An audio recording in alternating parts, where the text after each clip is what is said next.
Hello guys, কি অবস্থা? So আজকেও চলে আসছে নতুন একটা পার্ট টাইমের কাজে। আজকের কাজটা হচ্ছে ওয়ারিংয়ের কাজ। সো কী কাজ করছি আমি সেটা দেখানোর চেষ্টা করতেছি আপনাদের। সো গাইস, এখানে মোটামুটি কাজ শেষ।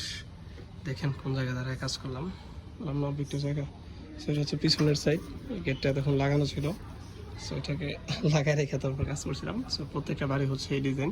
এখানে হচ্ছে তারা এসি লাগায়, মানে এসি পাসান করে এখানে। সো এটা হচ্ছে ব্যাক সাইড, আর সামান্য সাইড আমি দেখানোর চেষ্টা করব। তো দেখতে থাকুন।